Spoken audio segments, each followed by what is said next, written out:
Hello, hello, team. I found my glasses. I'm back. I'm here. Boy, has today been a day. Man, has today been a day. I'm not gonna get sidetracked here. We're going to be covering the case of Maddie Soto here. But I need to open this up. Give me a second. But today's one of those days where I'm just running around like a chicken with my head cut off. For my day job, I'm a reporter, and I report on the crime beat, and there is a murder trial going on in a neighboring county that I'm covering for my publication. And I just got back to the house, got my article submitted, and I'm so glad that I had this scheduled, because I don't think that I would have gone live tonight. I'm so gassed. I'm just beat. But it's important. We want to do this. And we have audio. Yes, we have audio. I checked. Jamie has been on me. She has been messaging me, making sure that I'm going to have audio tonight. The mic is on. All is well. And hey, guys, take a look at this. Boom. Look at that. We are at 93,714 subscribers. We have got a growing and giant community at 93.7. Thank you all so much for sticking around in this little community of ours. All right, enough of this excuse making. Let's get into this. We're talking about Maddie Soto. Okay. Maddie, as just a quick little reminder, a little primer on this case, Maddie was 13 years old. She had just had her 13th birthday, and she disappeared. I'm using disappeared in air quotes because she didn't really disappear. She was desaparecido. She was, desaparecida. She was made to be disappeared. On February 26th, 2024, her mom, Jen Soto's,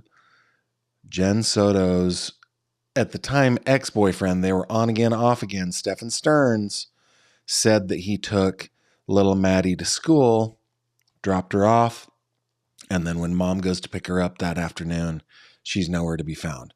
Family reports her missing. They look around for her, and about, 4 days later, her body was discovered, summarily discarded in a bunch of bamboo, is what it looks like to me. And we have been going over this case in detail on this channel, man. In fact, if you go over to my website, you will see that we have got a lot. And I haven't had the time to add the videos that we've done since all of these, so I need to add those in there. But we've got audio recordings. We've got case files. We've got crime scene photos. We've got so much. So just go over to my website. There is a link in the description below. You can see the coverage of that we've done on Maddie's case. The last two videos we did were they were the first two parts of this interview, an interview that took place on the the early afternoon at this point, I think. What is it, 2:25 in the afternoon when at the place that we're at. It started at 12:45 p.m. This is an interview that police conducted with Jennifer Soto. Now, in the last part, they kind of laid in on her. They laid into her, and I was loving every moment of it, because they were expressing exactly how you and I have felt, right? No normal person would engage in the behavior that we're discovering you guys were engaging in. The whole sleeping together, sending Maddie for a sleepover upstairs with your ex-boyfriend, Stefan, all the weirdness, all the prescription drugs, the mental health issues, the everything. And the stuff that the media reports, the media interviews that she did in the beginning. This police officer right here was kind of laying into her and saying, hey, no reasonable person would believe that you didn't know what was going on here. And I loved it. I was eating it up. So we've got about an hour and 5 or 6 minutes left in this interview. I want to go over all the rest of it. Remember, guys, that I can't see the live chat. I have a little filter that I put if you put GF in your comment, I'll be able to see your comment. For example, here is one from Grupo Urus International, new admirer. Awesome. From Mexico City. Marcella, thank you for being here. And I got lots of great comments in here. So just put that GF in your comment, and that will help me to see the comment. With that, let's not belabor this anymore. Let's go ahead and dive right in, and we'll continue this interview. Here we go. Now, he has just finished laying into it. It was awesome. What has your communication been like with his father since this? I've limited contact over the last 2 days because I know too much and I don't want to tell them anything. You don't want to tell them what we've told you, or you don't want to tell them what you know? No, I don't want to tell them what you guys have told me. I don't want to share any. It's so difficult because I've known them for just as long as I've known Steph, and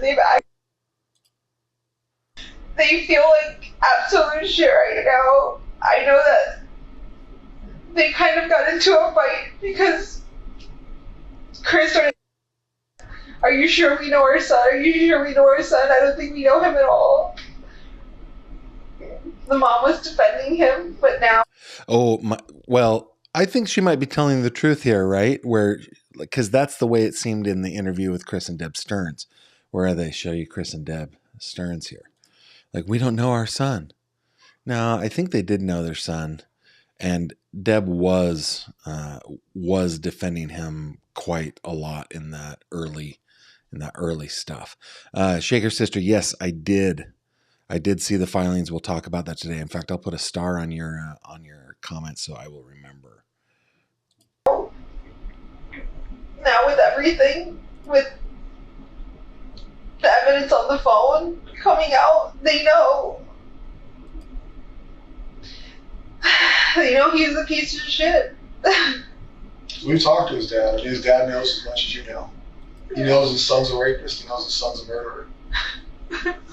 He's talked to us. He's been very open with wanting to help in any way he can, whether that's technological, whether that's verbal. Yeah, he even had, I was with him when he turned in his knife to you guys. He remembered he had a knife on him and gave it to you guys. I thought that was... Have you talked to Chris about Stephen needing a lawyer? Yeah. What? Yeah, this cop's point is it's weird to try to get a lawyer for the guy who's been doing this to your daughter. I think when you guys showed me the photos. So we showed you photos of Stephen raping. No. The first thought you had was to ask his father if he should get a lawyer? No. I saw a picture. I didn't see the rape. I didn't know she was getting raped until yesterday. I saw the picture of the oral sex happening. Oh my goodness. She's making a distinction between those two things. They are the same thing. They're the same thing. I knew that was true, right? That's evidence. That's for real. That's fucking happening. But I kept thinking, they're going... I don't know why I can't tell you why my brain kept thinking, no, he didn't kill her. Not that he didn't kill her, but she's still missing. She's still out there. She was taken. Yes, he's done this to her, and that's not okay. But I swore I felt in my body she was still alive. She was still out there. I told Chris to get him a lawyer because I felt like you guys were chasing the wrong person. But you weren't. You're not. We showed you a picture. The picture you saw, she was giving a blowjob to a grown-ass man. And you told his dad to get him a lawyer. Missing, right? Now you... But then you just thought she was missing. And we were showing you our investigative lead being raped. A blowjob is rape. That's right. Not consensual. Whether she wants to do it or not, that is not consensual. And you prioritized him again. You prioritized That's him right. by offering him or telling his dad to get him a lawyer. Not, what the fuck did he do? Not, hey, we need to figure out what happened. No, let's protect Stefan. I was in shock. No, it's not shock. That is your natural instinct to protect Stefan. Good for him. And if that's naturally how you react, that's fine. But that goes into what I've been telling you this whole conversation is I don't believe a lot of the things you're saying, and I don't believe a lot of the things you say you weren't aware of. And that is because you've now shown me twice that your first reaction, no matter what you were told or shown, missing and we're seizing the cell phone, or we're showing you pictures of her giving him a blowjob, your first reaction is to protect Stefan. So now, murdered by Stefan, you're aware of this, you were shown pictures of this, you were shown pictures of her body in his car with a seatbelt on, right? We have played it out for you. Now you're in a stage where he's in jail, you know she's passed away, and now you can feel emotion, right? Until that point, when you were shown that she was deceased, your continued first reaction is to protect this guy. Oh my goodness, I love this detective. You just said, I only saw a picture of him, whatever your verbiage was, I say blowjob, of his penis in her mouth, and your first reaction was, fuck. Oh my, victimized? No. She's being abused? No. It's Stefan needs a lawyer. Who the fuck cares if we think he killed her? He's This is, and guys, I should have done the disclaimer. Guys, this show is for adults, right? We're talking about very grown-up things here. And we're talking about ugly things. These are things that are, and language that I wouldn't use in my everyday life, right? These are very, very grown-up, very ugly, very underbelly of like the evil side of humanity kinds of things. Kiddos should not be here, right? This is 18 and older stuff here. But this detective is absolutely 100% correct. She's like, even at this moment, her daughter's now been gone for 4 days.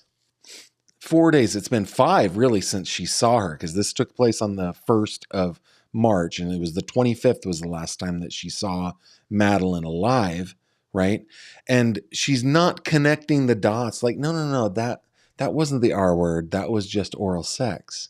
He definitely needs a lawyer. Oh, they took his phone. He definitely needs a lawyer. Yeah, this cop is right on.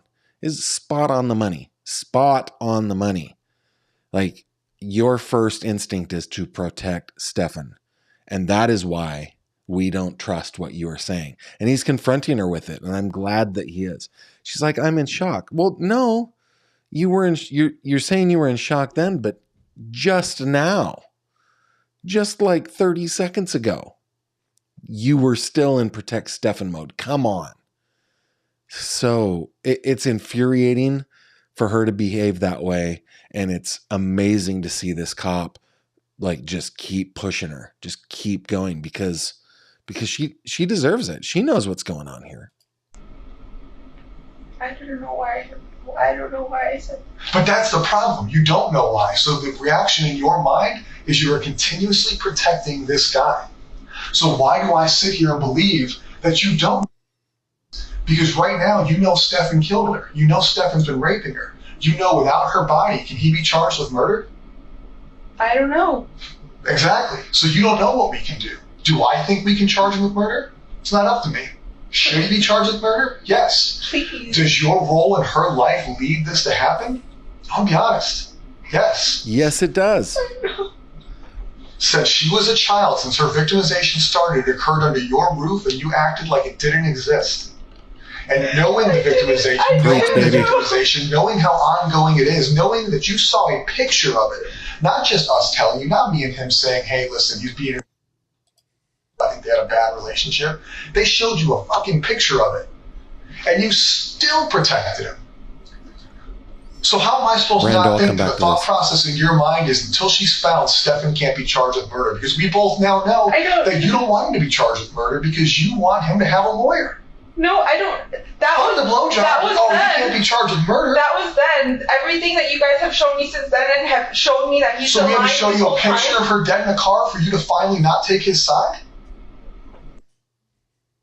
Enough? Do you not see where I'm coming from? Like, I'm not trying to be a dick here, but it makes absolutely no sense that your name is Stefan. I don't know. Where does your mind go? Stefan. There should have been no doubt in your mind when they showed you that picture of what he was doing to you, that you had any care in the world other than, I want that motherfucker to die. Whether you believe in the death penalty or not, he protected him. So now we're talking about her disappearance and where her body is. Why do I believe that you're still not protecting him? Because you say so? Because you can't explain why you protect him. You can't explain what is inside of you that makes you protect Stefan.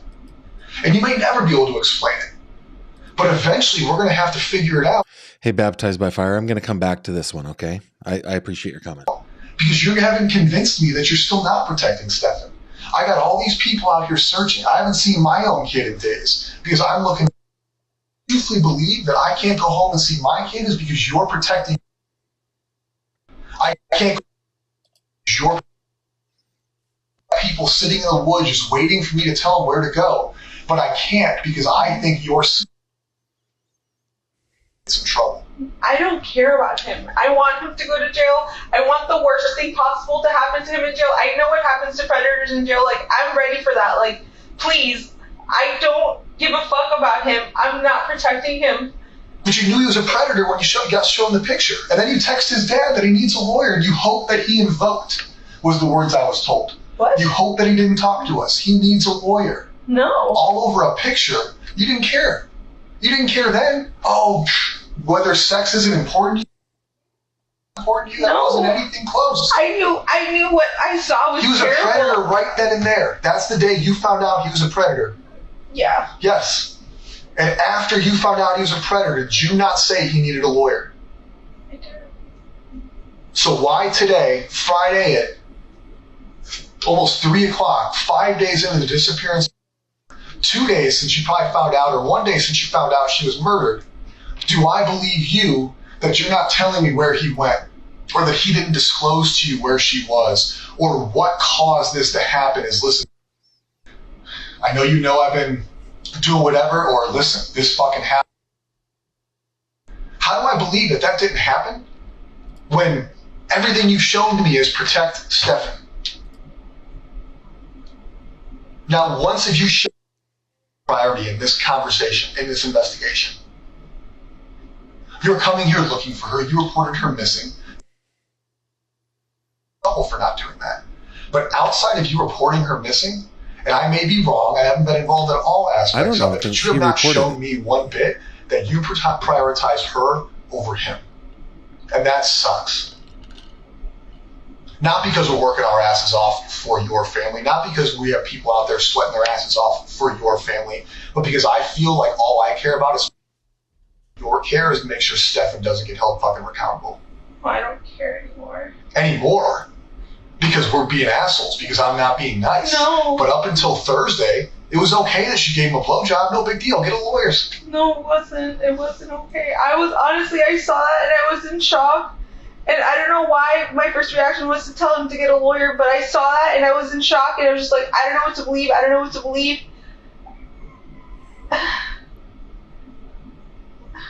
It's easy to believe it now. We showed you pictures of it. You can't deny it anymore. The sex was okay. The murder's not. At least that makes sense. Yeah. Remember what the report said. She's like, yeah, I saw that, but the evil thing I didn't think that he was capable of. Like, no, both of those things are evil, madam.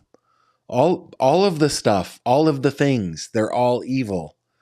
It's like, I think it's because, and I think this cop, Officer Detective Kevin here, thinks it's because for years she has been at least complicit in it. maybe has been participating in the abuse that happened to Madeline. I'm sure that Detective Kevin is convinced of that, and I am convinced of it. I want to know what it is, and not because I think you're a bad parent, because I think you're a bad. Dead or alive, she's missing. Her body is out there. Her body needs to be recovered so she can have a proper burial, a proper funeral. She needs to be laid to rest. Your family needs to be able to mourn her, and we need that information. That is life. That is not life of the law. That's not life of the sheriff's office. That is common decency. That is what she deserves. That is what you deserve. That is what your family deserves. But the longer that happens, the longer it takes us to find her, the less likely that's going to be for you guys. And I'm sorry if I'm wrong. I truly am. But deep down, you haven't shown me that I am. I don't know what I need to show you. Prioritize her over Stephen. Think of places he would have dumped her body. Think of places he went, things you talked about, things you discussed, whether that's this week, last week. Don't put it in your mind that he's been victimizing, or don't put in your mind that I'm being a dick. What can I think about to find out where Stephen put her?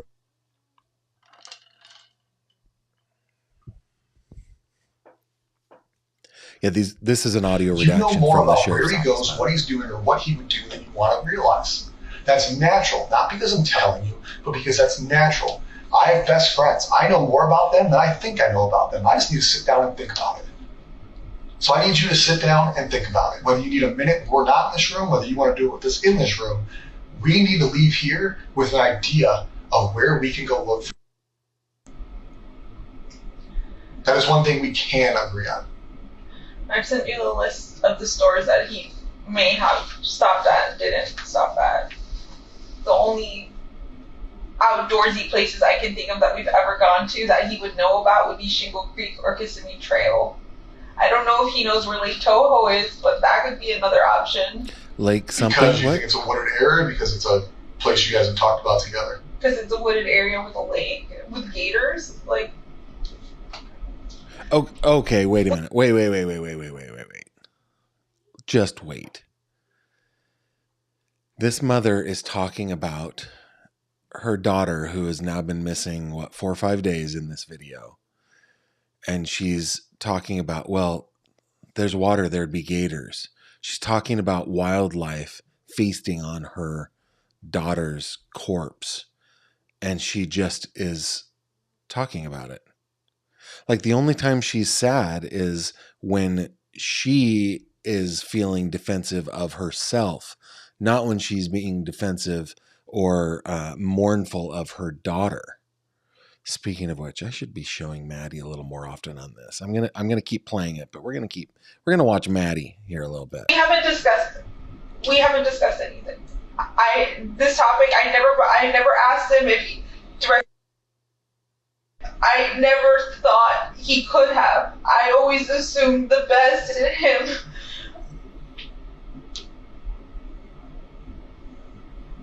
But I didn't ask him directly. I didn't even suspect that until you guys showed me You that sent picture your daughter up to his bed. We're here. I don't know. There's no way. I'm just thinking of, if I name places, it's going to be wooded areas that I can think of, but he hasn't told me anything. Like, he has not told me, or we haven't discussed. So him going to 192 that day, all you know is that he went to 192. He said he wanted to visit House Card Rules. That was one of he named 3 stores, and that's one store I can remember him listing on that list. House Card Rules? Yeah, I don't have my phone. We'll get your phone a little bit. House Card Rules. What kind of store is that? I don't know if that's like a video game or card game or board top game store. But that's on 192. Close to one, I think close to 182 somewhere. And you said you wanted to go to 3 stores. Yeah. I'm gonna bring this back. He's checking his smartwatch. But he did tell me that he's got like an Apple Watch on. Are there woods in that area? Are you familiar with 192? Remember that her body was found. Maddie's body was found at 4:30 the afternoon of this day. He said it was coming up on 3 o'clock. This clock down here says 2:40 p.m. he is looking at his texts, I think, from other detectives that are out working, looking for the body. Not where these stores are. I have no idea. Other than, see that?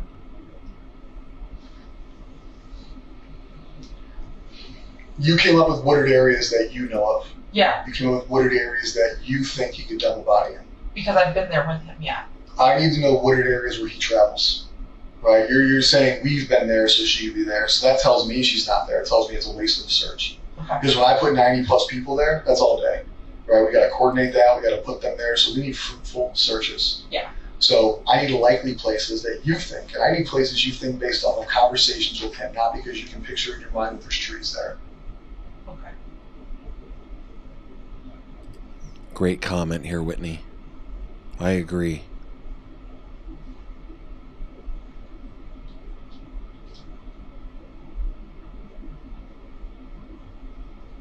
There's no conversation I can think of where he's This cop's not buying it. in being anywhere near woods or it being along his way. You said he got a flat tire. Tell me about the flat tire you got. So he said he got a flat tire.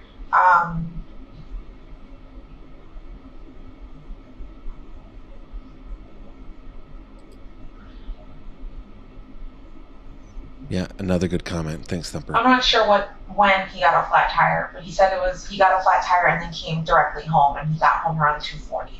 So flat tire, he said he was driving down 192 and just popped and shredded and fell apart. And he pulled over into a plaza and changed the tire for the first time in a very long time, and said he hurt himself doing it. The frame of the car, something came down on his finger. All his lies, I don't care, but I want to know what you question him about. Why was he there? What was he doing? There's no way you're the most trusting woman in the world. You just don't ask clarifying questions. I know no relationship I've ever been in is that trusting. He just tells you he's gone at 3 in the morning getting a fucking Wawa, and you're like, oh, whatever, that. Same thing with this. It's like, oh, I got a flat tire, was here. Why is he in these places? Do you not question him? Why were you on 192? Why did you dip out at 3 in the morning with my car? Hey, this is actually a very good point, and let me hide this. When when Chris and Deb Stearns were interviewed, Chris being I think a former cop of some type, he was like, "Well, Maddie went missing, and you got a flat tire. Okay, well those are two things that don't happen all the time. A person goes missing in your life, and then a flat tire happens in your life. I don't know. I'm getting this." And then he couldn't sleep, so he just went driving around. Well, that's not normal either. That's 3 things, right? And this cop, Detective Kevin here, is like, no, are you telling me you're not questioning these things? Like, I'm a human person. I've been in relationships. I would question these things. You got a flat tire? When was the last time you got a flat tire? You know, the last time I got a flat tire, I had 1 child. That was like, I remember the trip. I remember the trip where I got a flat tire while I was driving. That's how long ago it was. Yeah, so like these sorts of things don't happen every day, right? He's like, you're telling me you didn't question, like, you didn't question anything he told you. You just believed everything that he told you. This is 2 times he went to 192. He went to 192 the day she disappeared, right? He's roaming, looking for her south of where she went missing, because supposedly she went missing. And 192 is south of where that is. And not very likely that that's the route she went on foot or abducted, and that him driving around is somehow going to locate her. And he did tell. I did question that. I was like, when I asked him where he's searching, he said 182. I said, why? That's nowhere where she would be. And he didn't give me a clear answer, and I don't know why I didn't push it. I just thought he was being stupid and oblivious, because I don't see him as the smartest man. Like, I don't. I let him do what he does. Well, that is saying something. Oh my! I don't trust a lot of his.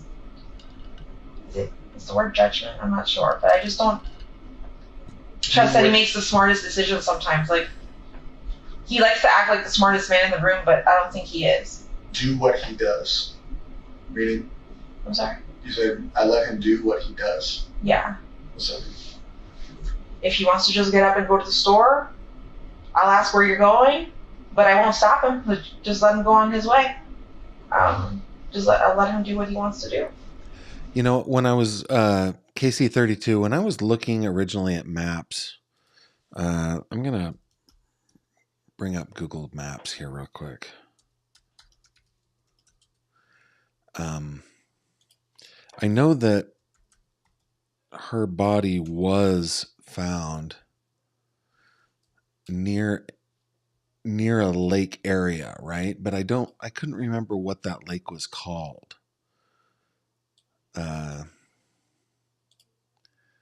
Let's bring you guys over here real quick. I think her body was found in this area. But I don't think that's the name of the lake that she mentioned. I'm looking at some of these other ones. Alligator Lake, Lake Gentry. I can't pronounce a lot of these. But I don't think her body was found near the lake that she said. But that would be pretty damning if it was, if it did work out that way. Because that would show that, that she kind of knew, right? Let's get back to this real quick. Great comment. what do you think happened?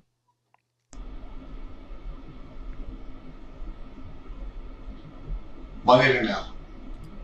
You know she's deceased. We showed you pictures that she's deceased. We know that she was probably deceased Sunday into Monday. You didn't see her Monday morning. I still want to believe she's deceased.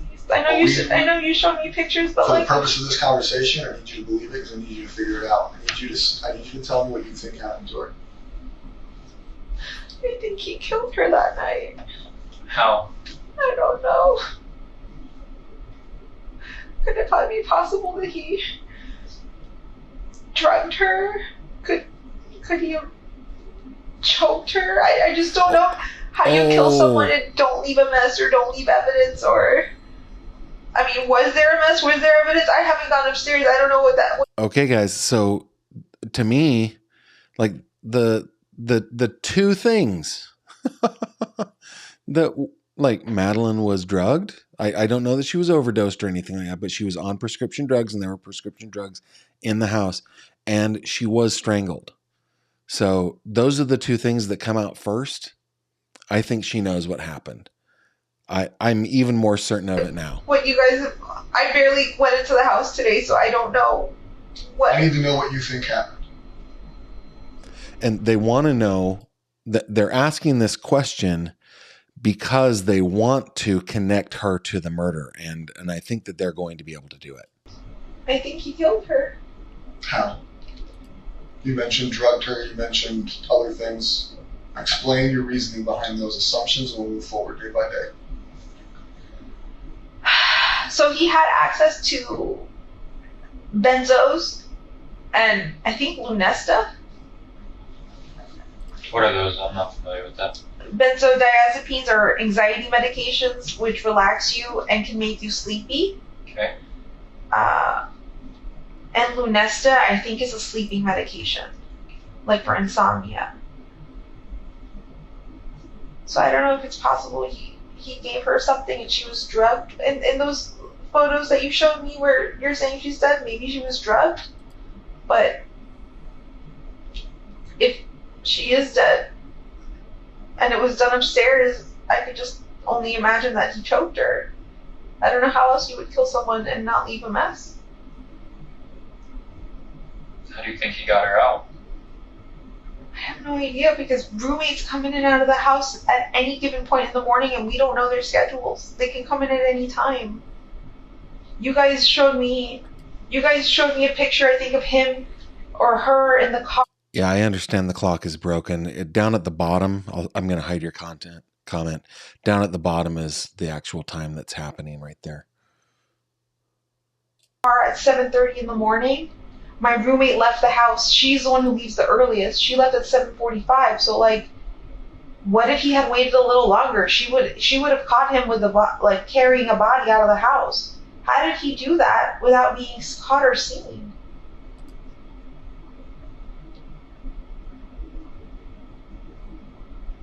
That's what I don't understand, because, like, did you guys check and see if any of my neighbors have Ring cameras?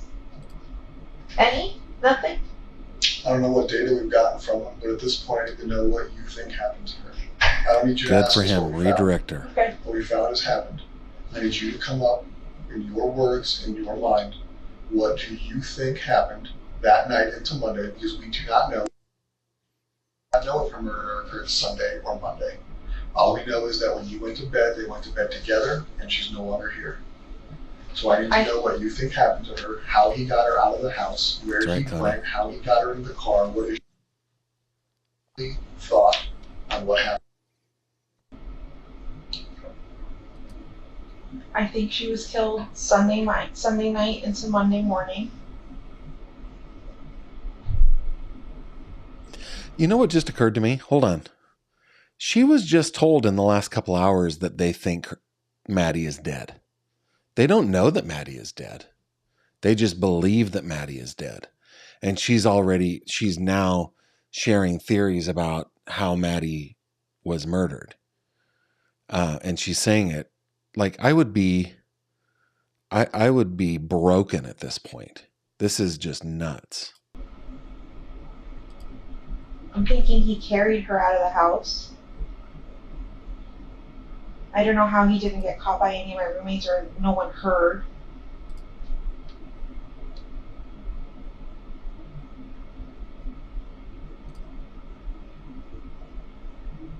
You're saying he drove all around town.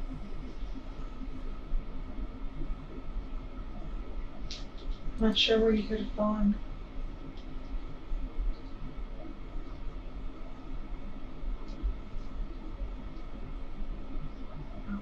And then him coming home and leaving, and coming home and leaving, what do you think? Knowing that he killed her. That's suspicious as fuck. It is suspicious as fuck, but if you're writing a book, what do you write? Let's say this is a fiction novel, right? You're now aware that he killed her, so now you can piece together a story of what happened. Right? You don't know the story because you're not him. You tell me he hasn't told you. So it's not real. So you're telling me what you think. Yeah. Right? We know he killed her. We know he drove out of there Monday morning. We know he discarded her backpack in the trash dumpster. We know he discarded her laptop and one shoe. Right? So all her property was discarded to look like she's gone. Now he doesn't have evidence with him. They leave. You've been told that they drove around Orange County, Osceola County, wherever it was. You've pieced that together throughout the week. All right? He's told you where, at least in his version of where he was and what he was doing. Right? But then you have all these suspicious times of when he's left and come back and he's gone here and gone there. So what do you think he was doing on all these suspicious times? He's roaming 192. What do you think? Good question, Amy. Knowing what you know now we can play. You know she's dead. You know that we've given you information. What do you think, knowing what you know, he was doing on 192? He was doing here. He was doing here. He was doing in Northport. What do you think?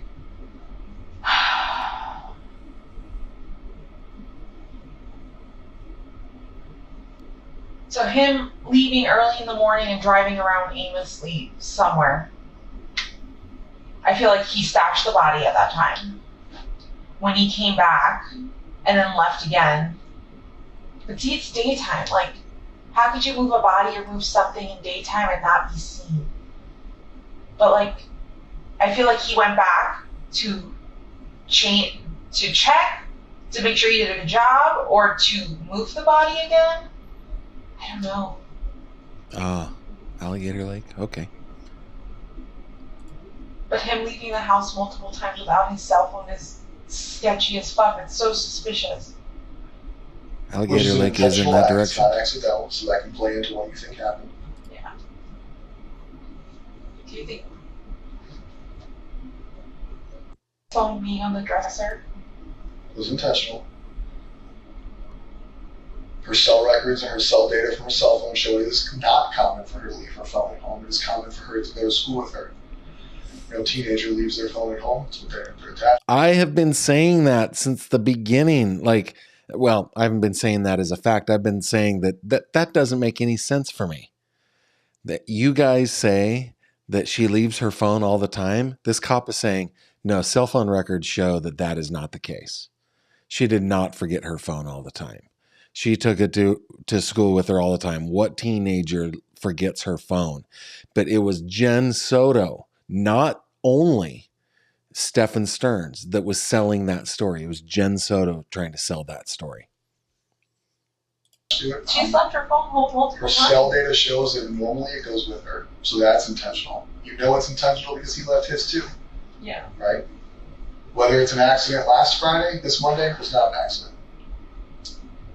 Yeah.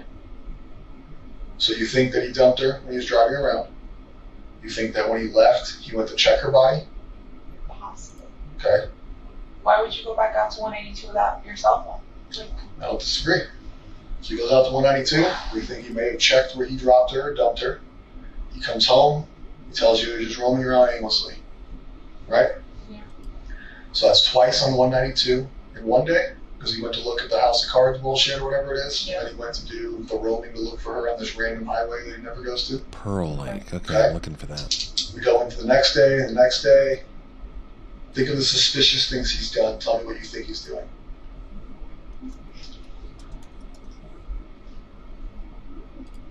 him grabbing my phone and trying to log into his emails, that seems kind of suspicious. What was he trying to see? What was he trying to do? Let me pause this here for a second. If it was Pearl Lake, then she's sending them in the wrong direction. If that's the case. Let's get back to this.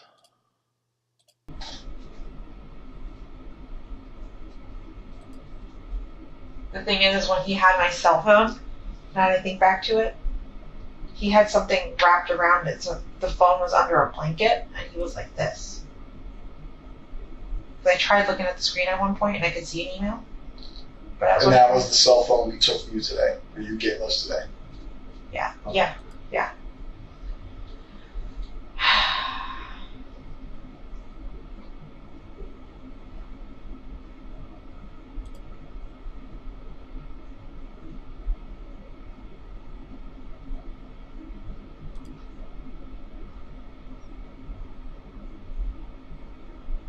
Can you guys tell me if this is true? Because I recall a family member telling me something, like my sister.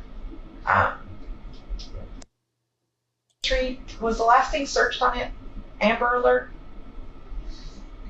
Her cell phone has Amber Alert searches in it, but I looked through her cell phone last night. I do believe that she may have been clicking on links for Amber Alerts that came through. I don't think she was actually searching them. Okay. They could have just been links she clicked on. Because I wasn't sure if that was him Googling on her phone about Amber Alerts or if that was her. That we will never know. He is not obviously cooperating. Can you guys explain what happened yesterday? Before that, I need you to continue going with. Yeah. Where are we at? Suspicious utilization of your phone. Of the phone. Him disappearing multiple times. Him disappearing to Northport. What the hell is he doing? That is suspicious. I mean, now that I know that that's where he went, that is suspicious as all fuck. Why did he go to a storage unit facility? What was he grabbing? What was he trying to dispose of? Or what was he trying to hide in the... So she's saying that he's putting That to something me is in there, suspicious. not taking something out of it. Do you put more weight on that than 192? 190. No. What a great question. They've got people out there at the place where Maddie was found. Like, as they're having this conversation, they're searching for her body out there, and they're going to find it here in about an hour and a half after this moment. 192 would be... Something happened in Northport. There'd be no reason he would Do take... you understand what I was asking with that phrase? Putting weight on it? Like, do you feel like it's more suspicious what he was doing in Northport versus 192?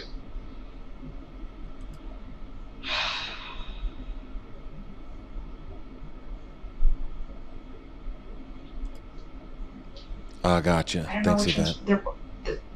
I don't know which one is more suspicious to me. They both. 192 seems to me like the easiest place he could have dumped her or like figured out where to put her. Unless she was in my trunk the whole time and he went to Northport. Your trunk of your car? Yeah. Didn't you drive your car at some point? I Did did. you guys sit in your car at some point? I did. So that's what I'm saying. Like, I would have probably smelled something, but I didn't. Oh. So I'm just trying to think. I'm like, did he stash a body in Northport? No. Oh, she's talking about smelling the decomposition of her own child. And she said it just that matter-of-factly. You think I would have smelled something, I guess, huh? Oh my goodness. This person. I think so. He was probably hiding something or destroying something. So I guess 192 would probably be the most important right now.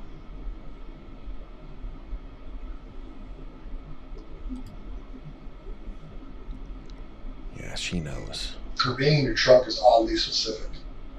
The only reason I say that is because from what you guys have told me, he went directly from the hotel to Northport. I don't think he made any stops anywhere in Kissimmee or anything first and then went to Northport. All we know is what we can piece together through accessible cameras and data.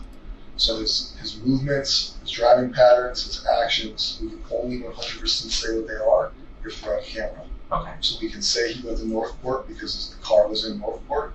Where he stopped, where he went in between, that cannot be factual from us if we don't have a camera. It can just be an assumption, which is why I want your assumption, because you know him, I don't. Yeah.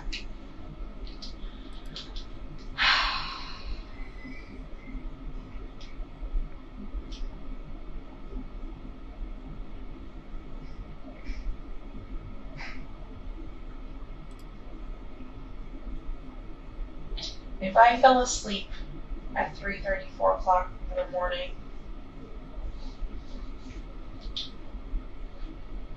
at the hotel, what was that, Monday night? Tuesday night? One of them.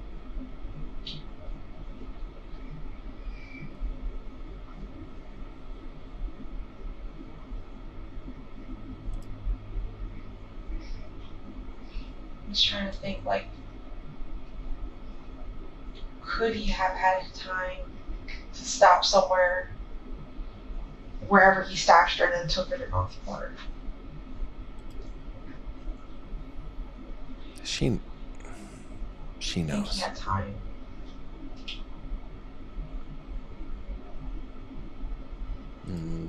Lens, I'm sorry about that. Has he cleaned your car since it came back from Northport? Has he brought it to a car wash? Has he detailed it? Paid somebody to come out? No. Because you, through your, we called it a fiction novel, you pieced together what you think happened based on a suspicious activity, and you ended with, you think he put her in your trunk and brought her to Northport. Yeah. I know I asked you to make assumptions, but now I want to know why. Why is that how we finished this? What is in your mind leading you to believe that is the ending of the story? Because 192 seems like a really busy strip, and I can't think of anywhere immediately, like, other than going deep into St. Cloud, like passing St. Cloud, like going into Holapa or Harmony, that I could see some stashing the body somewhere around there. But Northport has so many wooded areas, and I feel like, I don't know, you would be familiar with both areas. I just don't know him to ever drive down 182 super far down, like into St. Cloud. But I've known him to drive around all around Northport.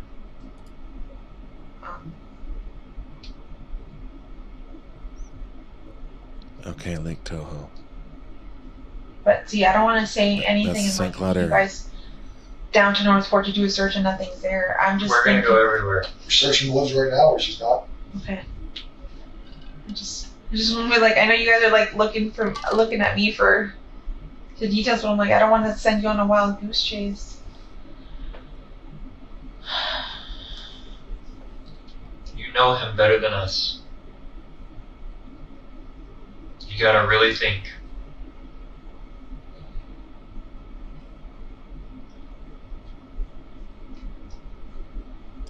I love how the detectives like trust each other, right? Like the detective on the left there, the bottom, he has been mostly silent the whole time because his partner is doing a terrific job. It's just every once in a while he'll chime in. It's pretty great to watch.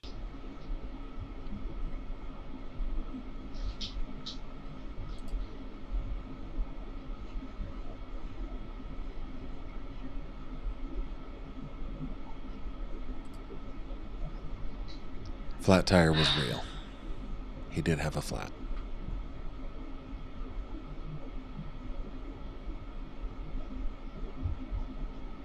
First thing I can think of. Where did you take her? I'm going blank. I have no idea. I feel like you're becoming emotional right now. I feel like you want to tell us. No, if I knew what to tell you, I would tell you. If I had the truth, I would tell you. I don't know anything. Jennifer, where do you think you took her?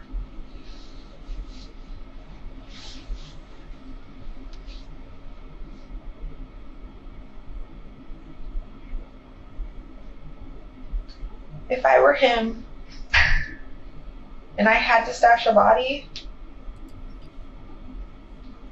but I would never do this. A body. My mind would say to go to Lake Toho.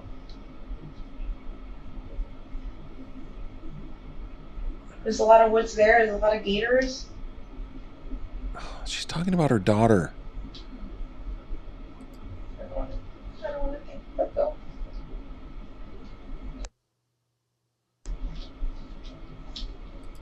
No, I know. I just don't want to think about her getting in lake gators.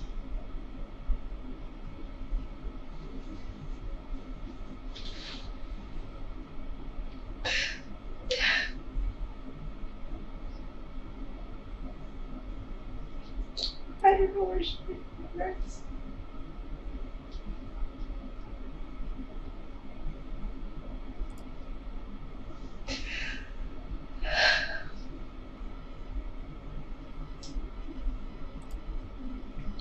Like I told you, there's going to come to a point where we will. Like, Volusia County Sheriff's Office just found somebody the other day that's been missing for a long time. People get found. Sometimes it's quick, sometimes it's not quick. I hope in this situation it's today, tomorrow, Sunday, but we will find her. What you need to think about is when we find her, is there an opportunity or a chance that we are going to prove that you did not assist us to your full capability in this investigation? Oh. And if that is true, you need to think about the consequences of that.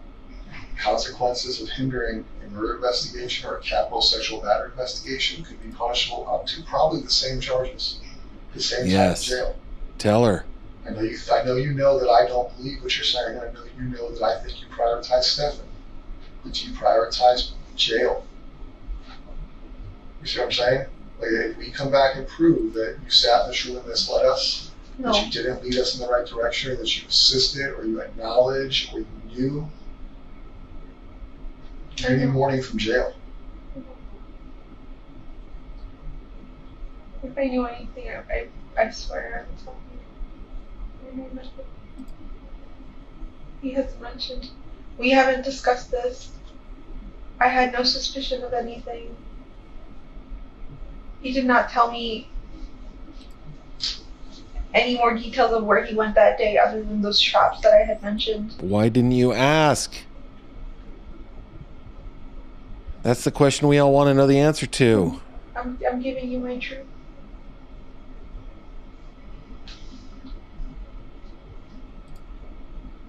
On any of the days that he came home after these suspicious outings, 192 trips, Northport trips, everything else, did he change clothes? Did he We'll come home back to this one. appear disheveled, sweaty, dirty?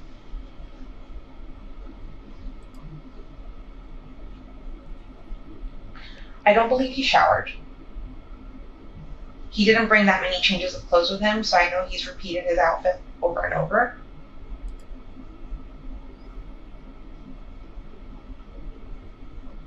It's possible he could have come home all sweaty and disheveled after the supposed changing the tire thing, but I wasn't home to see that. But other than that, I didn't see him come home dirty or sweaty or anything like that.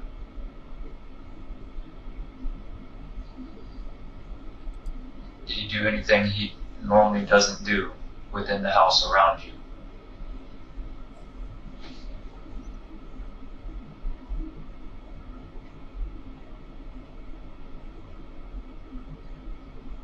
No. No.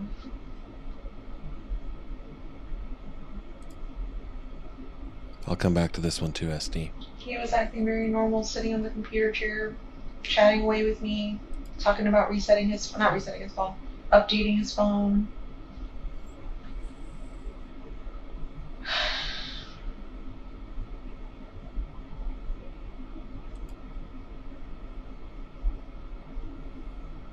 Yeah, I think they're doing great.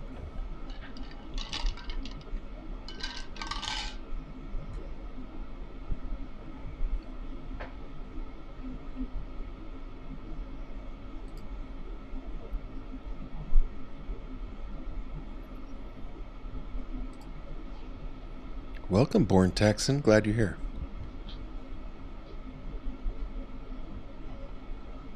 Did he carry tools in his car to change the tire, typically? I think he said there was a tire iron in the car and the jack. Did he bring it inside? Did he leave it in the car? After? I think he left everything was in the car.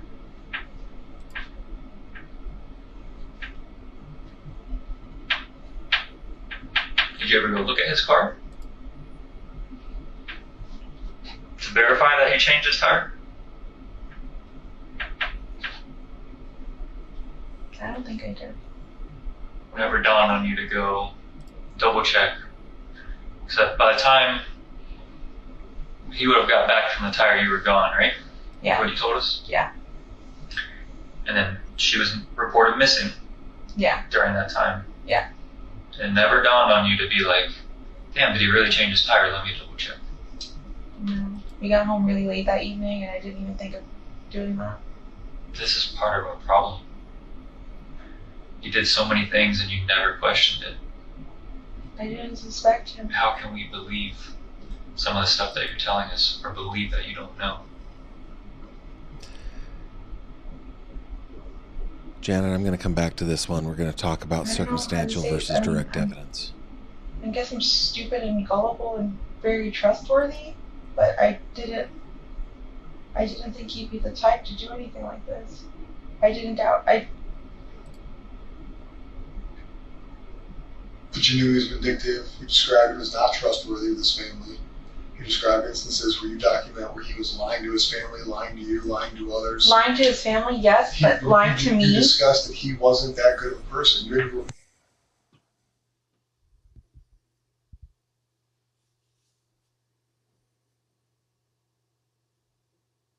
with his family. You're not describing him in a positive light at all. So this trust, this caring, all this stuff makes no sense because you, regardless of the victimization, describe him as a good person. He's stealing from his parents, right? But he never stole from me. You guys have no money, but all he's doing is ordering things, right? He's buying himself things. Oh, that is an interesting thing to observe, right? He's sitting there going, why do you describe Stefan as a good person? You know that he was stealing from his parents, and her response is, but he never stole from me. Like, what does that have to do with it? He's stealing nonetheless, and you think that he's a good person? Like, that's one of those weird, almost like, what am I trying to say? Like it's a weird ethic. It's a weird personal ethic. It's like you're in the mob. Well, yeah, I killed someone, but I didn't kill a member of the family, and so that was okay. That weird ethical, that weird set of personal ethics. Like, she's like, no, like, he was a good person. He never stole from me. He just stole from them. Like, you know what I mean? It's just very strange. Very strange. You described him as a selfish, thief. You even called it a robbery, that he robbed his parents. So you're trusting this dude who you're describing as untrustworthy. But I thought he was. No, you didn't. You thought nothing. What happened to her? Where did you? What's that? I can't fathom that. I can't wrap my head around that.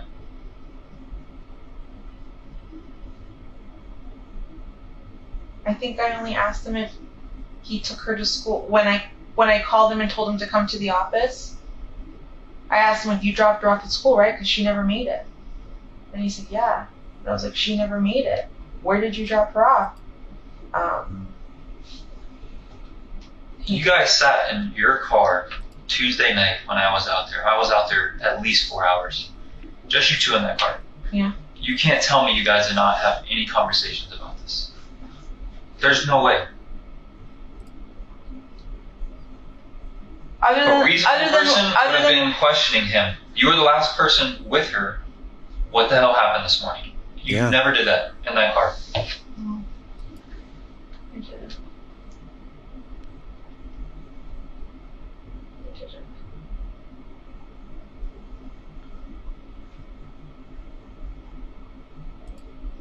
That's right. He did say that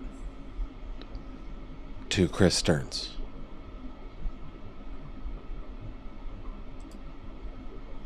Good point, Kathy. I remember being on my phone. He was on my phone for a little bit. I know I was medicated. And I was just zoning out. I wasn't thinking anything of anything. I never asked. Just asking him that one time to me was, if he took her to school, that was enough answer for me. I don't know. I just wanted to think. Yeah. Not think the worst, I guess. I don't know. But I just didn't think he did anything. Now I know. But then I didn't. I was still believing everything he was telling me.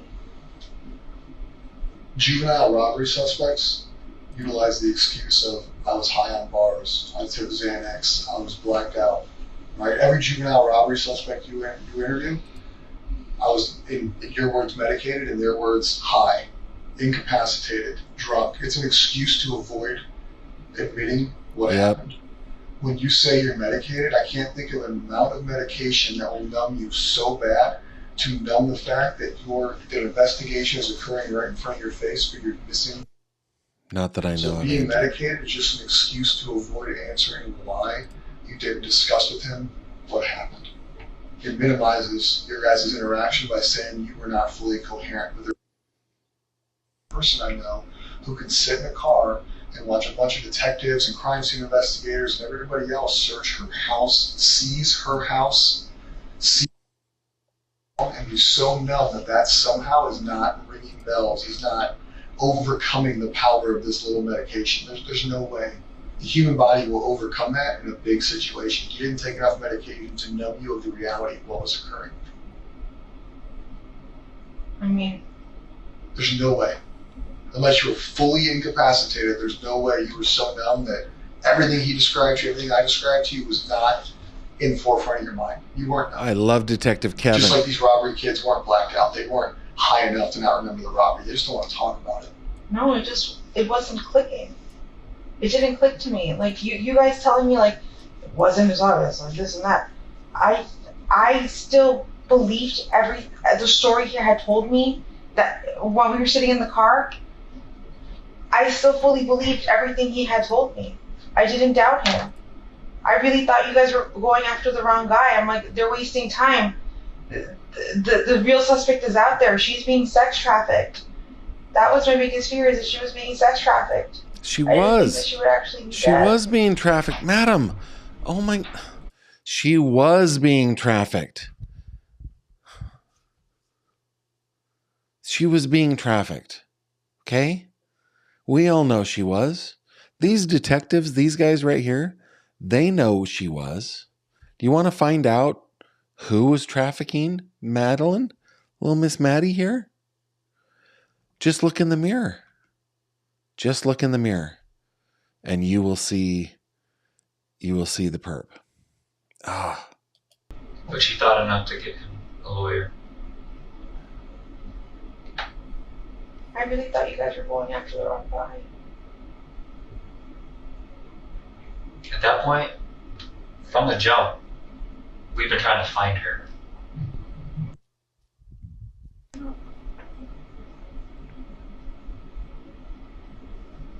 That has been and will be our biggest priority.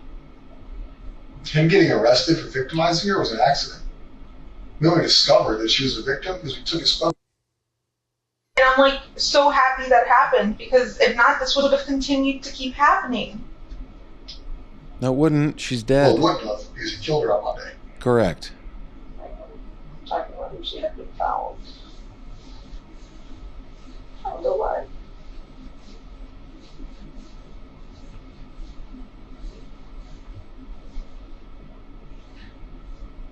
That should have broken her. And it did not.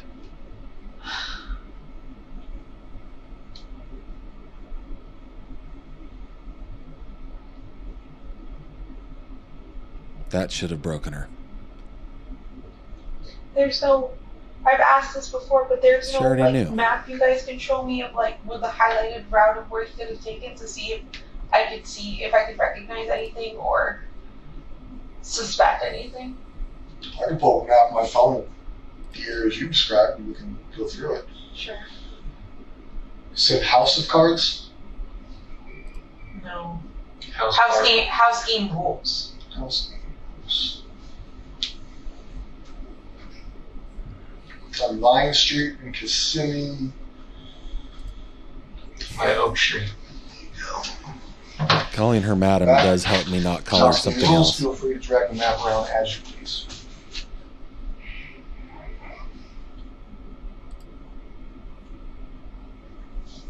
That's all of it. Oh my god. And realistically, Florida has a lot of wetlands, so anything you see that's green may not necessarily be wooded, because maybe a rule, but we're looking more for where you think based off of his route, not necessarily just like the green parts of the map. Yeah.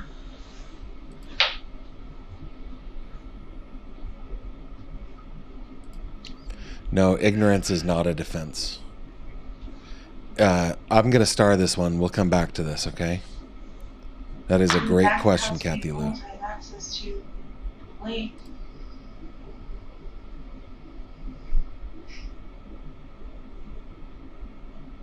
That is the one shop I can remember him specifically naming that he was going to that Monday. He said house game rules.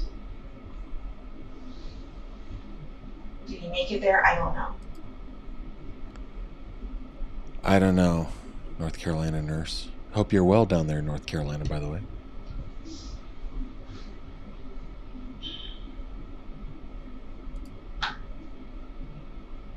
See, if we ever I agree, Terry if Cat. we ever went down 192 together, it would typically be in this direction towards 535 towards Disney. That's why I find it really strange that you guys say St. Cloud, because I've never gone into St. Cloud with him before. So you told me you have a friend in St. Cloud. I do. I don't know if he knows, but explain to him where she lives, who she is. Explain that relationship to him, because I don't think he's aware of it. No. Oh, okay. So one of my really good friends lives off of Old Canoe Creek Road, off Nolte. Okay. I don't know what neighborhood though. She's one of my really good friends. She's somebody I know that lives in St. Cloud. She's one of like two people I know that live in St. Cloud. She's hung out with us, as in me and Stefan before. She's come over to hang out with me, and Stefan would be hanging out there too, so we would all kind of hang out together. But I don't blame you, Marie. yeah, she's just a friend. And you're 100% sure he's never been to her house. Yes. No, Dusty, I don't know about the drama. do they have their own friendship? Or is it just that's your friend and the only time he ever talks to her or hangs out with her is with you? Exactly. Just my friend. He would talk when she was around. And you just told me about the second person in St. Cloud. Who is that? Somebody I haven't seen in a long time. Her name is Courtney Brackman. She lives. Can you pull up the map? Mm-hmm. But he's never been over to her house either.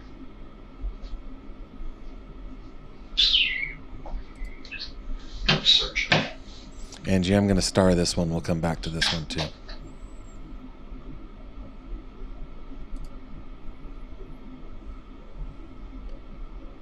I'm going to wait all the way to the end. I see some super chats in there, which I appreciate, guys. We'll get to those. Love reading the super chats. Thanks for those.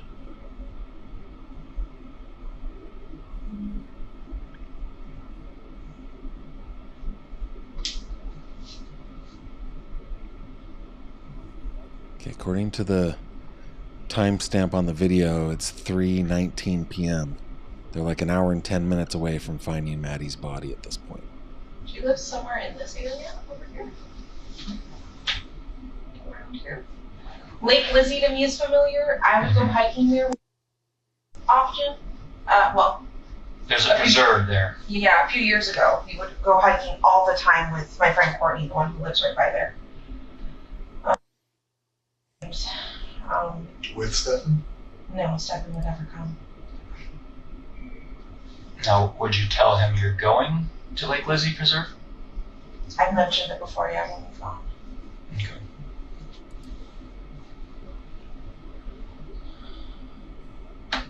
When we talked about St. Cloud and, he had asked for your top 5 places, why did this ever cross your mind? Lake Lizzie? Any of these places in St. Cloud that you're familiar with? I mentioned them the first time St. Cloud was brought up. I mentioned my 2 friends that live there. And then, I don't know if I ever mentioned Lake Lizzie. Not sure. Do you know if Lake Lizzie was special? She did enjoy going out there. Was she verbal about that? Like, did she make that known to you guys? She always told me that if we were to go hiking out there to let her know. Because I've gone hiking without her.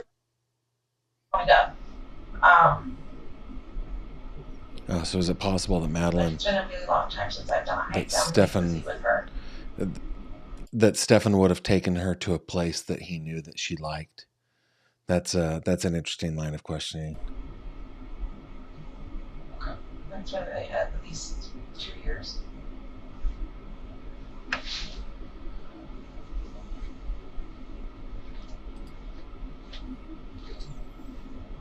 Yeah, those are the only. I'm not sure that there is a time difference, Art. I don't know. That he might be aware of, but your gut tells us no. Lake Lizzie probably not. Like, does he even remember what the name of Lake Lizzie is? Probably not.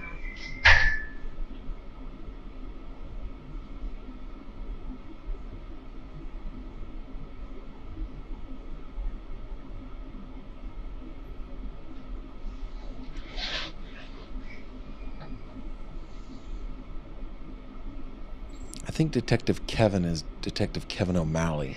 Am I right on that? I was looking through the case docs. I think it might be.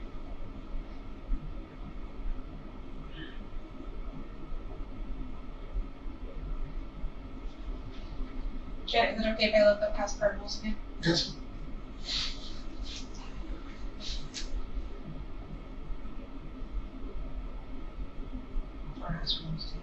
Checking his texts. They're getting close at this point. Was he in the video games? Yeah. Yeah. World of Warcraft, into tabletop games like Dungeons and Dragons and Warhammer 40k, card games like Lorcana, which is a Disney card game. That's what he told me he was going to go do Monday. He was going to go look for Lorcana cards, and that's why he was going to go to House Card. I saw that, Tater. He was just gonna make a few stops, and I said, "Why are you doing that? Why are you wasting time when we don't have money? Like, you don't have money to spend." He's like, "Oh, I'm just browsing. I just want to look. I want to see what they have available." Because he had money. He had a little business going. Every time I did question him, he always had an I answer. think maybe you knew that.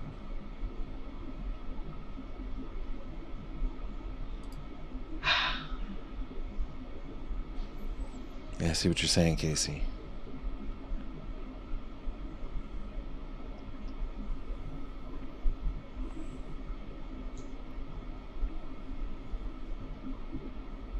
Do you guys know, like, up until when on 182 you guys found him, seen him?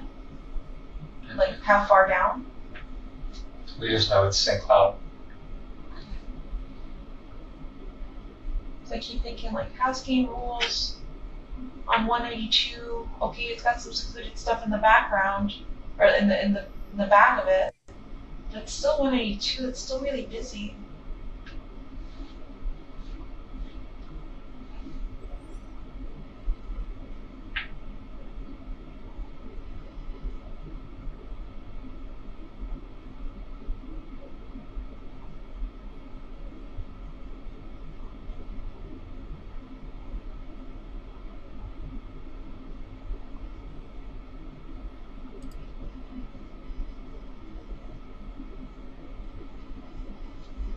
And it's all really busy till you pass St. Cloud.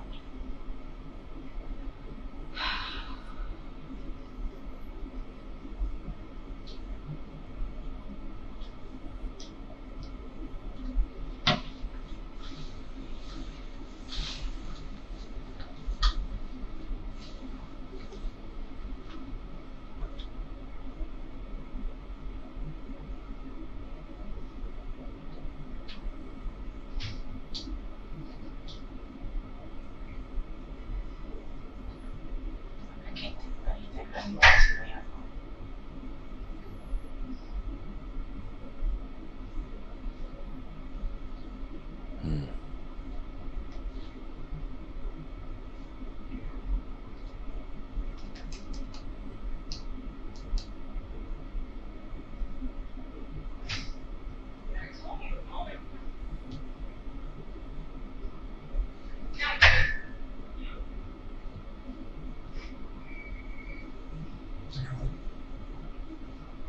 I like how they're just letting her stew. So right now, I'm pretty sure they're still doing your phone. I think. How'd you get here?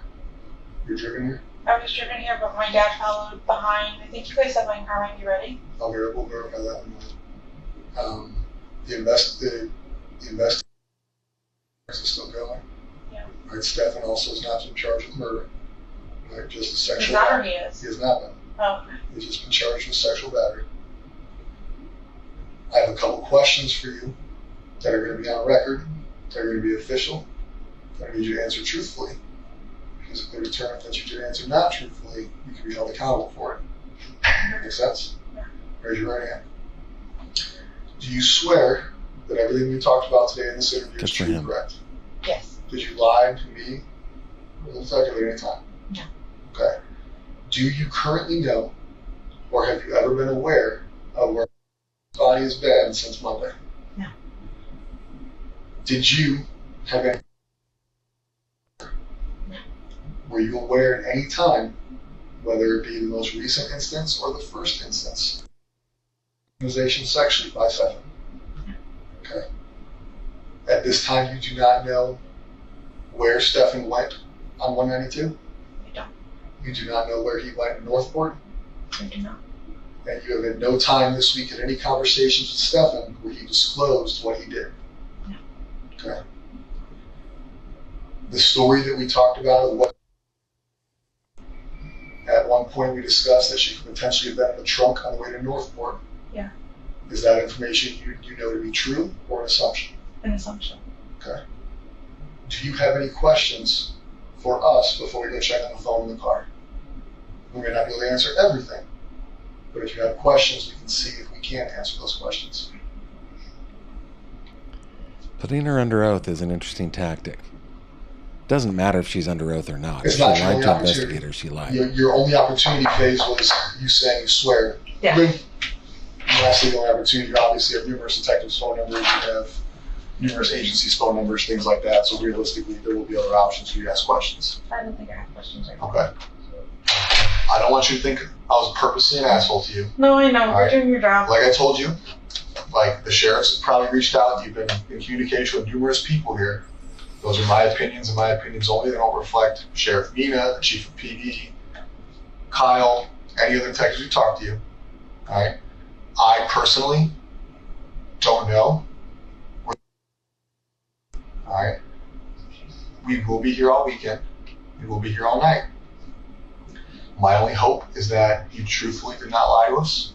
You truthfully don't know where she was, and that you truthfully did not know what was happening to her.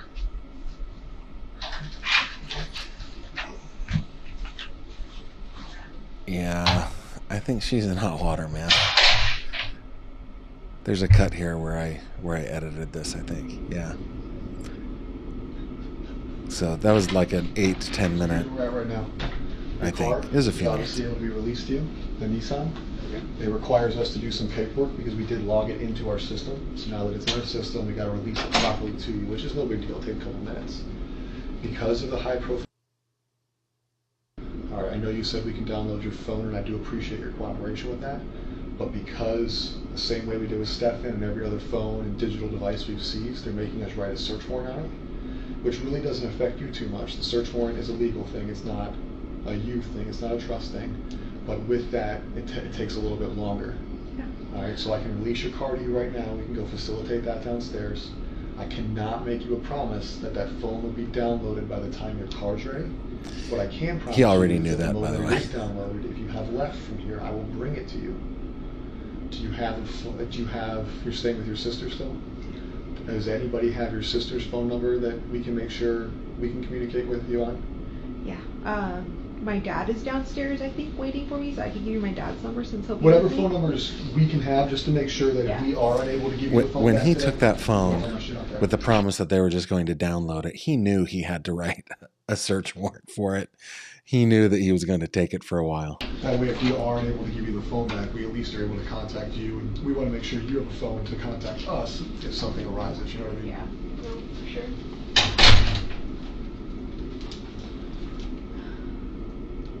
What's Dad's number? What's his name? My dad's name is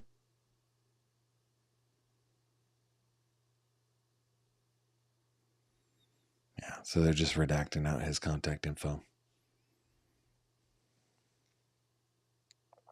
and if you can't get a hold of him, you can take my sister's number. She's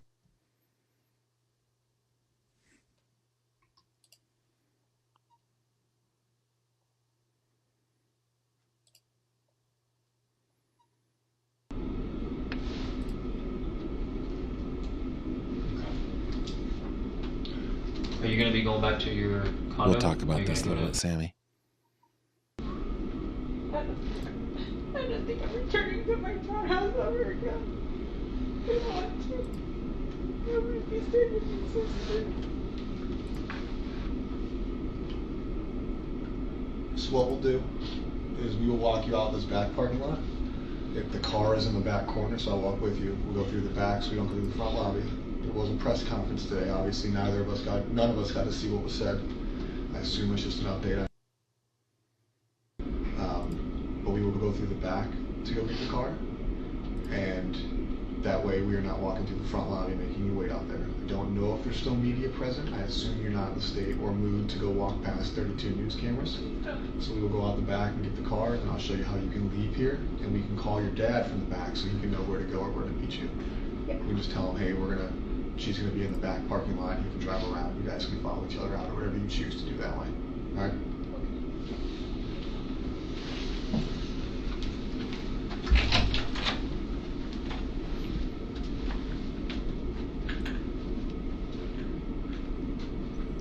And I think we're at the end there. Okay. So let's go. I thought that, guys, I thought that was a great interview. That's like a 3-hour interview, something like that. 2 hours and 46 minutes. No, it was longer than that. I cut it down. I thought they did a great job. I think that they probably really scared her. I can take those off now. And I think they caught her in several lies. Let's go over to Super Chats real quick because you guys are so awesome. Moni sends a super sticker. Thank you very much. I appreciate that, Moni. Angie also sent a super sticker. Thank you, Angie. Super chat from Mia Spaghetti. He didn't tell Jess what happened because she already knew. Yeah, like Stefan didn't talk to her about what happened. Yeah, she already knew. That's a good observation. PJ Tyler, and I'm intent to agree, Mia. PJ, no loving mother gives her daughter to a monster. This is so tragic. It so is. Terry Cat. Gavin, thank you so much for doing thank you for doing such a deep dive. I think about Maddie every day. Jen is a very disturbing person. Disturbing and disturbed, I think, in a lot of different ways. All right, going back to the things that I starred here. Shaker Sister asked, can you get the filing from today? It has a bunch of details. Yeah, I can get that filing. I haven't yet, but I did see that Gazella had done a quick live stream on it. My input on that is they did schedule the trials, but those will be pushed out. Those definitely are not the final trial dates. There's a process that they have to follow in order, and one of those steps is set your pre-trial conference, set your trial, and then between now and September, when the first one is scheduled to happen, there will be motion after motion after motion after motion, which will push. So, but yeah, I can get those and we can go over those. You guys, I don't even worry about being the first on these things, about doing breaking news on these things. Tomorrow's video, we're going to be talking about Sean Combs. Maybe on Wednesday, we can come back to Stephen Stern's appearance in court today and the stuff that happened in court. Brando says, Gavin, what do you think the cops are waiting for as far as charging her with some kind of charge? This is hard to watch. Yeah. I actually don't think that I don't think that they're fearful that she will leave anytime soon. I don't think that they are in any hurry to file a charge. And the more comfortable they can get her into believing that nothing's going to happen, the better for them. And I guess I will continue that line of thought when we get into circumstantial versus direct here in just a little bit. But I think it'll be a while. But I think it'll happen. Baptized by Fire says, unpopular opinion, I don't think the detective is being professional. So yeah, he did use some pretty salty language, but I think that was probably a tactical decision on his part. Not professional. It's definitely not business professional, but I think, is it cop professional? Yeah, I mean, well, I'm going to be covering a murder trial starting tomorrow. You know, I did jury duty today. I covered jury duty today. And for the next week, I'll be doing this trial. I guarantee you that same kind of language, that same kind of, I guess, grittiness is going to be throughout this entire trial. It's pretty typical. But I appreciate the comment. Think they'll arrest her before or after SS is convicted. I wonder if there is something where they need to wait for a conviction, maybe on the SA stuff, in order to get, conspiracy charges or something like that on her. I don't know. I think that they will. I think what's likely to happen is charges are going to come directly from the investigators in the state's attorney's office. They will continue to work with the police on that. But I think when she's arrested, the affidavit will probably be written by a state's attorney detective, because I think they're building a big case against her. I really do. Shoe Thompsano. I don't know if I said that right. I like to sound fancy. I hope if you can find the time between family and work to watch one expert talk about gaslighting. Oh, the reason that I started this is, yeah, like I'm pretty darn familiar with coercive control, and what is now the term is gaslighting. Maybe it would be good to get an expert on that to maybe talk about that. I'll go to work on that. Thank you for that. Kathleen says, I don't think Jen had anything to do with this murder. She didn't even pay attention to her daughter. This is so sad. So Kathleen, I can respect your opinion, and respectfully, I disagree. I think that it would be impossible for her to not know what was going on over the course of 5 years in her own home, given the admission that she sent her daughter to have a sleepover with Stefan. I don't buy it, but I respect your opinion. Dusty says, I don't trust he makes the smartest decisions sometimes. So go sleep with my daughter. Yeah. Not the smartest guy. I don't trust he makes the best decisions. Here's my daughter. Yeah. I agree with you there. Let's see. Patty Olson. She lied during her derivative immunity interview, didn't she? I believe she did, just by the line of questioning. They were painting her into a corner. So yeah, I think there were probably some lies that were told during the derivative use immunity interview. But that's just my opinion. Miss Connie, man, look at that. Look at that avatar. That reminds me of my childhood so much.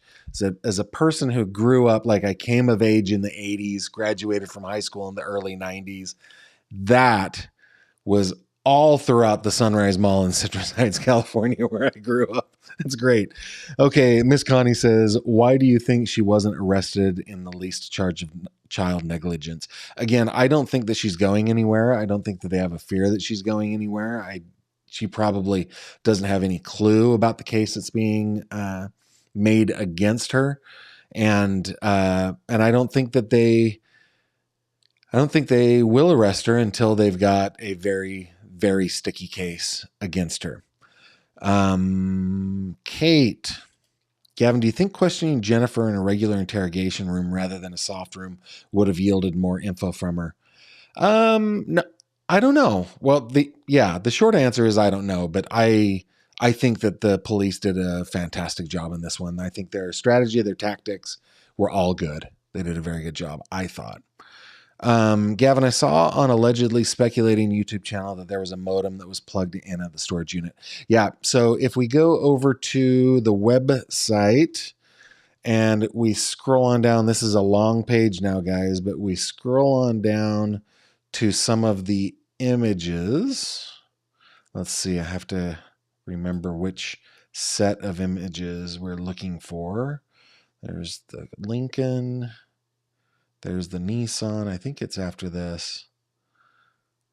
No, where is it? Dang it. I wonder if I didn't publish it. I think I didn't publish it, guys. But yeah.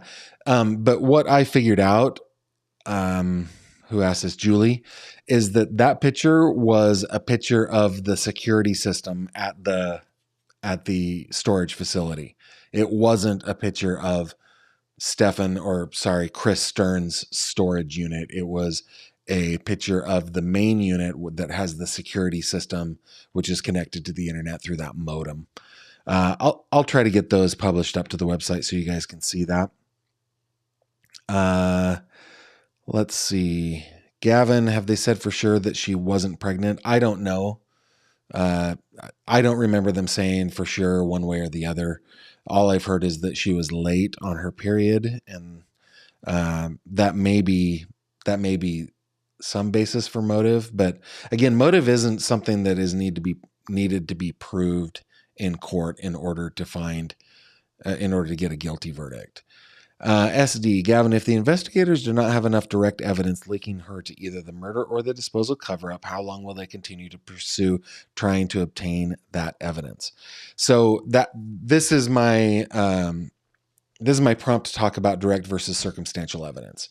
On my website, I don't have it up yet. Dang it. There's just so much going on right now. There's a case that I followed on YouTube, which is the murder of Kirby Carpenter down in Mississippi, in Tippah County, Mississippi.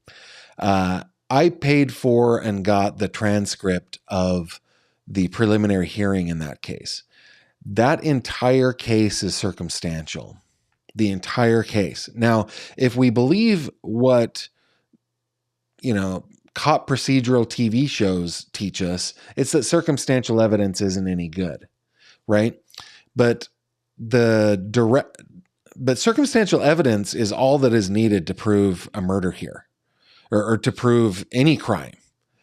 The way it's described in Pennsylvania law, the difference between direct evidence and circumstantial evidence is, let's say, it's direct evidence. So say somebody, one person went to bed one night and it was not snowing. There was no snow on the ground.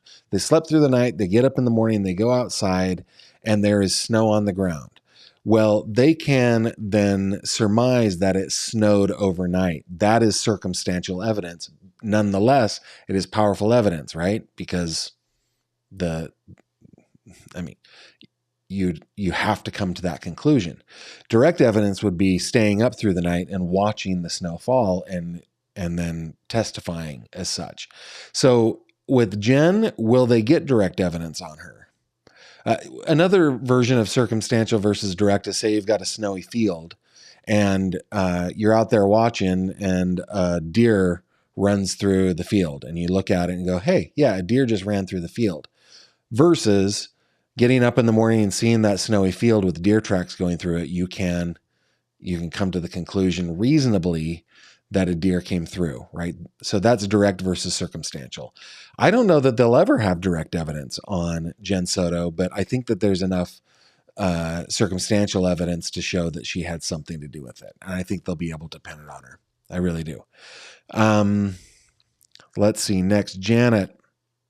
Gavin, what evidence can they find to prove she knew? Right now, we believe she knew and participated in SA and murder, but what evidence?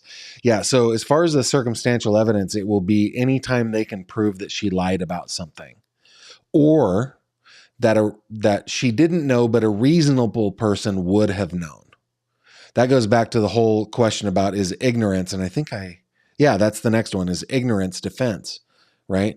No, if a reasonable person should or would have known, if a reasonable person would have known, then, what am I saying? There is a standard in law, the reasonable person standard, right? The reasonability standard. She cannot claim ignorance and be held or found innocent if a reasonable person would have known. Like any reasonable person would have known, barring, of course, like mental illness and things like that. But yeah, that would come down to witnesses and all sorts of like mental health evaluations and so forth. Angie, Gavin, I'm afraid they won't charge her because the detective told CS they didn't think Jen was involved in what SS was doing. Yeah, I wonder if that was a strategy to get him to stop talking to them about Jen. Just to, because this cop obviously is like, no, you definitely had something to do with it, right? So maybe they just told Chris Stearns what they thought he needed to hear. Let's see. LB says, Gavin, oh wow, doesn't this mean something? They only get search warrants if they want to use something on it. I think that it's probably just best practice that they get a search warrant on this sort of stuff. Like you can search if there are exigent circumstances, or if there's probable cause that they would have to search now, right? If something was pressing, they could search it if there were those exigent circumstances, but otherwise they always get a search warrant, and it doesn't take long. They have district judges that's kind of what they do, is they just wait for those warrant applications. Let's see. Not sure if I did the super sticker already. Don, I don't think I did. Don, thank you very much for that super sticker. I appreciate it. Kelly Rogers with the super chat. How can the prosecution use Jen as the main witness if she was so drugged up and claims to know nothing? Yeah, well, I think that, I think it will depend what happens as time goes on. I really do. I think that she'll break eventually. And, can she, they can use her as witness for certain things that they believe her about, right? Like, Madeline was on hydroxyzine. and Madeline was on laxatives and, those kinds of things to establish fact. They certainly can. But I wonder what else they'll get out of her once they kind of are allowed to put some pressure on her. And then Inigo Montoya, who tragically lost his father in a 6-fingered man sword attack, but did get justice. I got a super chat from Inigo, $20. Thank you. Stephen Stearns and Jen Soto are a perfect couple, both using their illnesses as an excuse for life. No job, ADHD, sleep all day, anxiety. Forgot to ask my pedo boyfriend if he killed. Yeah, it cut off. Oh, let's see. If he killed my daughter, medication. What do you want from me? Yeah, that is pretty darn interesting. And thank you for that comment, for that super chat. That's pretty great. Okay, guys, tomorrow. Oh, let's check in over on the website here. Holy cow. We are a growing community, guys. 93,754. If you have not been over to my website, please go over to gavinfish.com. Check out Maddie's case page. There's a link in the description below. Also, if you click this little fishy up in the corner there, that will take you to the fish tank, where we talk about all sorts of stuff related to this case and others. And oh, look at that. Look at that. It was my birthday earlier this month, and everybody just is taking care of me. So join us. We're like 2,200, 2,300 people over there now. If you're on Facebook, please just search for the fish tank. I did see a question from Denmark if the page is blocked from international. I don't think so. But I'll check with Jamie, and if it is, we'll try to get it unblocked. I don't even know how you would do that, how you would block it. But yeah, join us over there on Facebook. Also, remember that my mods are 100% volunteer. If you go over to the support tab on my website, scroll down to the bottom, you can buy my mods a coffee by just clicking on that button. With that, guys, I hope to see you tomorrow. We're going to dig in. We're going to do a deep dive into everything that is happening in the Sean P. Diddy Combs case. And then we'll probably circle back over to Maddie on Wednesday. We may be doing these lives a little bit later in the evening. It really depends on what happens in court and what I need to write up for the next day. Usually court is over by 4 or 5. It takes me about an hour to get home. Then I need to write up my report for the day. So if you guys can just be really patient with me while I'm covering this murder trial, I'd really appreciate it. And I'll give you a heads up in the live chat if I need to push something back half hour or something like that. Okay. With that, hope to see you tomorrow. Hope to see you on the fish tank. And with that, bid you adieu. Have a great night. We'll see you tomorrow. Thank you very much for watching this video. If you liked what you saw, please consider subscribing. And if you have any questions or comments, please leave them below.